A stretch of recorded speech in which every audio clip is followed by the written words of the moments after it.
پر نہ صرف بات کرے بلکہ مسائل کے حل کے لیے بھی ضرور کوشش کرے. کیسے دیکھتے ہیں آپ پیپلز پارٹی کیوں مطمئن نہیں کر پا رہی شہر قائد کے لوگوں کو؟ پیپلز پارٹی سے جب بات کرتے ہیں تو وہ یہ کہتی ہے کہ ہم نے بہت کام کیا اور کر رہے ہیں, 35 سالوں کا جو گند ہے وہ ہم صاف کر رہے ہیں. وہ یہ کہتی ہے کہ ابھی ہمیں 2-3 سالوں سے ہی ہمارے پاس اتھارٹی آئی ہے. آپ سمجھتے ہیں کہ زمینی حقائق اس سے مختلف ہیں؟ دیکھیں, پہلی بات تو یہ کہ 18ویں ترمیم کے بعد اگر کوئی صوبہ کہے کہ ہمارے پاس پاور نہیں ہے تو یہ تو سراسر ناانصافی ہے عوام کے ساتھ ہے. تو یہ چیز تو بولنی نہیں چاہیے ان کو اپنے کام جو انہوں نے کیے وہ دکھائیں اور جو نہیں کیے ان کو کریں, مگر کام نہ کر رہے ہیں نہ کسی اور کو کرنے دے رہے ہیں, تو جس سے کراچی ہی نہیں پاکستان کے مسائل بھی بڑھتے جا رہے ہیں, اور مین اور بنیادی مقصد پاکستان ہو یا کراچی ہو, سب کا جو مسائل ہیں وہ سب کی جو تکالیف ہیں وہ ایک ہی ہیں, وہ ہے کرپشن اور ناانصافی. ٹھیک ہے, بالکل صحیح کہا آپ نے. کرپشن اور ناانصافی کا خاتمہ نہیں ہو کریں گے ہم کبھی آگے نہیں بڑھ سکتے. ہم شہروں کے مسائل میں بھی الجھے رہیں گے, ہم صوبوں کے مسائل میں بھی الجھے رہیں گے, اور ہم اپنے ملک کے مسائل میں بھی الجھے رہیں گے.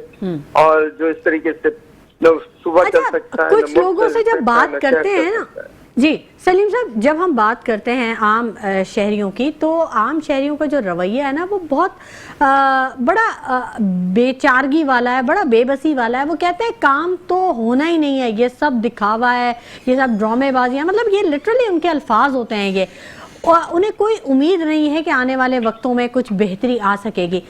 آپ خود بھی حکومت میں رہے ہیں, آپ سمجھتے ہیں کہ کچھ ایسے کام ہو رہے ہیں کہ آنے والے وقتوں میں اس کے کچھ بہتر نتائج نظر آئیں گے؟ دیکھیں, بہتر نتائج اگر آپ کو دیکھنے ہوتے تو آپ دیکھتے آئی پی ٹیز کی مد میں جو ہے وہ کیپیسٹی کی جو چارجز دی جا رہی ہیں وہ تمام روک دی جاتی ہیں. ان کی پیمنٹیں جو ڈالرز میں دی جا رہی ہیں وہ تمام ڈالرز سے روک کے روپے میں کر دی جاتی ہیں.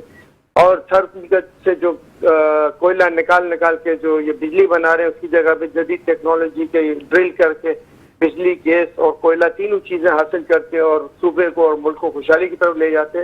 مگر ان کی مینٹلٹی نہیں ہے یہ. ان کی مینٹلٹی بیرون ملک پراپرٹیاں بنانا ہے اور بیرونی آقاؤں کے نقش قدم پہ چلنا ہے, ان کی ہدایت پہ چلنا ہے, اور ملک کے عوام کا ان کو کوئی خیال نہیں ہے, ملک قوم کا کوئی خیال نہیں ہے, ان کو نہ مذہب کا خیال ہے نہ ملک کا خیال ہے. اچھا, پیپلز پارٹی کی تو سلیم صاحب 17 سال ہو گئے ہیں سندھ حکومت کو, پیپلز پارٹی ہے, لیکن اس کے باوجود ہم جب بھی بات کرتے ہیں, ہم جب بھی دیکھتے ہیں تو یہ جو معاملات ہیں یہ ایک دوسرے کے اوپر ڈالتا ہے. کہتا ہے میئر کہتا ہے کہ میرے پاس اختیارات نہیں تھے, سی ایم کے پاس اختیارات ہیں, سی ایم کہتا ہے کہ میں نے تو سارا کچھ دے دیا, فنڈ دے دیے, سب ریلیز کر دیا, یہ کام نہیں کرنا چاہتے. جو ٹاؤن کے لوگ ہوتے ہیں, ذمہ داران ہوتے ہیں, وہ میئر اور سی ایم کو ذمہ دار قرار دیتے ہیں. مطلب ہم یہ دیکھ رہے ہیں کہ یہ صرف ایک دوسرے کے اوپر ذمہ داری ڈال کر معاملے کو مزید طول دے دیتے ہیں. اس کا کچھ حل نکلے گا سندھ میں؟ اس کا ایک ہی حل ہے جس کے لیے خان صاحب نے جو ہے نا وہ کوئی کام شروع کیا تھا کہ تمام اداروں کو ڈیجیٹلائز کیا جائے. نہیں, سندھ میں کوئی کام نہیں شروع کیا تھا پی ٹی آئی نے. ڈیجیٹائزیشن کے ثانیہ نشتر صاحبہ کو لائے تھے وہ بیرون ملک سے, اور آپ کو پتا ہے پہلی دفعہ یہ تھا کہ غریب عوام کا ڈیٹا جو ہے وہ ڈیجیٹلائز کے ذریعے ایک جگہ پہ اکٹھا کیا گیا تھا. یہ نہیں ہوا تھا کہ پروگرام چل رہا ہے اور آنکھیں بند کر کے اپنوں کو نوازا جا رہا ہے. سلیم صاحب, آپ نے جس پروگرام کی بات کی, آپ ٹھیک کہہ رہے ہیں احساس پروگرام کی, لیکن بہت سے ماہرین اس کی شدید مخالفت کرتے ہیں. وہ یہ کہتے ہیں کہ ہم بجائے مچھلی دینے کے مچھلی پکڑنے والا کانٹا کیوں نہیں دیتے, ہم انڈسٹری کیوں نہیں لگاتے, ہم کچھ ایسا کام کیوں نہیں کرتے کہ وہ عورتیں جن کو آپ پیسے دینے کی بات کرتے ہیں, مستحقین کی بات کرتے, انہیں آپ کوئی کام کیوں نہیں شروع کروا سکتے؟ مطلب بیکاری کو ہم پیدا کر رہے ہیں. آپ نے بہت اچھی بات کی, اور جو یہ کہتے ہیں ان سے میں بھی متفق ہوں, اور خان صاحب اور پوری پی ٹی آئی اس بات سے متفق ہے کہ ہونا یہی چاہیے. مگر آپ ایک بات بتائیں کہ جو لوگوں کو جس حال میں انہوں نے پہنچا دیا ہے وہ عارضی ریلیف کے لیے اس طرح کے پروگرام دینے پڑیں گے. اور اس کے بعد میں جو آپ کے سامنے تھا کہ خان صاحب کے دور میں لوگ مزدور ڈھونڈ رہے تھے کہ ہمیں مزدور مل جائیں ہماری انڈسٹریز کے لیے, اور ان کو مزدور بھی بڑی مشکل سے مل رہے تھے. آپ کی ریکارڈ جو ہے ایکسپورٹ جو $37 ارب تک پہنچ چکی تھی، اور آج آپ دیکھیں تو ہمیں اب پتہ ہی نہیں ہے کہ کیا 20 ہے، 18 ہے، 17 ہے، کیا ہے.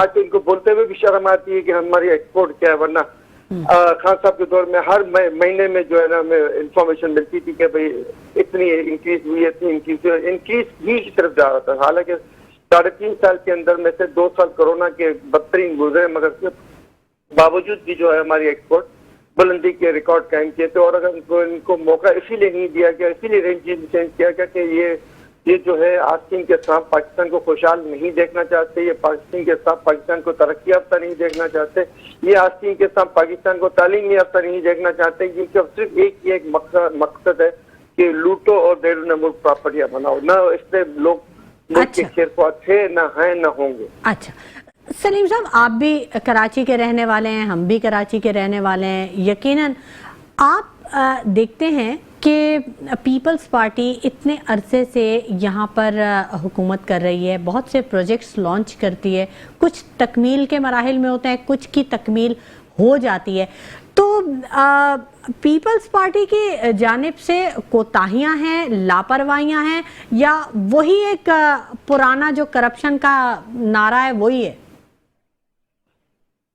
دیکھیں، پیپلز پارٹی کے دور میں محترمہ جب تک حیات تھیں انہوں نے کیٹی بندر کا منصوبہ شروع کیا تھا، جہاں پہ جو ہے وہ تکمیل تک نہیں پہنچنے دیا گیا. اس کے بعد انہوں نے جو ہے رانی پور کے مقام پر صادق گیس فیلڈ میں عوام کی سہولت کے لیے گیس کی تلاش شروع کی تھی.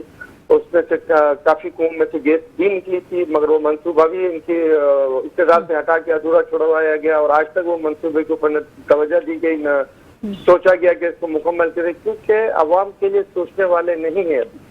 اب عوام کے لیے سوچنے والے نہیں ہیں، اب صرف اور صرف اپنی ذاتیات کے لیے سوچنے والے اقتدار پر مسلط کیے گئے ہیں. ان کو مسلط کرنے والے بھی ملک دشمن ہیں، اور یہ تو ہیں ملک دشمن. اچھا، آپ کو کہیں کوئی بہتری نظر نہیں آتی؟ دیکھیں، بہتری اس وقت نظر آئے گی جب آپ جو عوام کی جیب کے پیسے لٹا رہے ہیں، آئی پی پیز کو جو تو پھر کیسے سندھ کی حکومت اتنا بڑا مینڈیٹ دے دیتی ہے پیپلز پارٹی کو کہ 17 سالوں سے سندھ کی حکومت میں پیپلز پارٹی بیٹھی ہوئی ہے؟ مطلب کچھ نہ کچھ تو ڈیلیور کر رہی ہے، تو عوام ان کو اپریشیٹ کر رہی ہے نا. دیکھیں، عوام کا مینڈیٹ عوام کا حق ہوتا ہے، ٹھیک ہے نا. اسی حق کو دلوانے کے لیے ایڈین مشین لائی گئی تھی، جس کو پیپلز پارٹی اور نون لیگ نے رول بیک کروایا. اور یہ جو فارم 47 کو لے کے فارم پہنچنے والوں کو جنہوں نے اقتدار دلوایا، ان کو بھی پاکستانی عوام کو حق دیتے ہوئے جو ہے وہ اچھا نہیں لگتا، کیونکہ ان کی جو مینٹلٹی ہے، ان کی جو ذہنیت ہے، وہ یہی ہے کہ ہم پاکستان کو لوٹیں اور بیرون ملک میں پراپرٹیاں بنائیں. ارے بھائی، آپ کو پراپرٹیاں بنانے کا اتنا ہی شوق ہے، آپ پورے ملک کو خوشحال کر سکتے ہیں. پاکستان کے سپاہی خوشحال ہو سکتا ہے، پاکستان کا مزدور خوشحال ہو سکتا ہے، پاکستان کا ہر کم سے کم درجے کے گریڈ کے اوپر کام کرنے والا جو ہے وہ کسان ہو یا مزدور ہو یا سیکورٹی افسر ہو یا آرمی کا ہو یا پولیس کا ہو یا رینجرز کا ہو، سارے کے سارے خوشحال ہو سکتے ہیں اگر یہ ملک کو قوم کی بہتری کا چاہیں. تو ہمارے پاس گیس کی وافر مقدار میں موجود ہے، ہمارے پاس پیٹرول وافر مقدار میں موجود ہے، ہمارے پاس معدنیات وافر مقدار میں موجود ہے، مگر آپ دیکھ لیں سب لٹ رہی ہیں. پیٹرول اور گیس نکالنے نہیں دیا جا رہا، اکاؤنٹ کے حکم کے اوپر نہیں نکال رہے، اور باقی جو ہے وہ معدنیات جو ہے وہ لٹ رہی ہے. کوئی اکاؤنٹ بھی لکھی نہیں ہے، کوئی پوچھنے والا نہیں ہے، اور قوم بھی خاموش ہے. اور خان صاحب جو جیل میں ان کی مین وجوہات میں سے ایک وجہ یہی ہے کہ وہ چاہتے ہیں ملک ترقی کرے، ملک خوشحال ہو، ملک آگے بڑھے اور کرپشن ختم ہو، انصاف قائم ہو. اگر ان کو خان صاحب کی کوئی چیز اچھی نہیں لگتی تو مگر یہ بات تو ان کی 16 آنے صحیح ہے نا کہ کرپشن ختم ہو، انصاف قائم ہو، تو کریں گے اس کے اوپر کام. یہ لوگ 3 سال سے دوبارہ ان کو مسلط کیا ہوا ہے قوم کے اوپر، تو ان سے کروائیں نا یہ کام. ان کو لانے والوں کو بھی یہ نہ انصاف چاہیے، نہ کرپشن کا خاتمہ چاہیے، اور نہ ان کو چاہیے، کیونکہ یہ دونوں اس کے بینیفیشری ہیں. ٹھیک. سلیم سچوانی صاحب، آپ کا موقف آ گیا، اور یقیناً آپ کی یہ بات بالکل درست ہے کہ کرپشن جو ہے وہ تمام برائیوں کی جڑ ہے کسی بھی حکومت کے لیے، اور جب تک اس پر کنٹرول نہیں پایا جاتا تو تب تک جو اداروں میں چیزیں وہ درست نہیں ہو سکتی. بالکل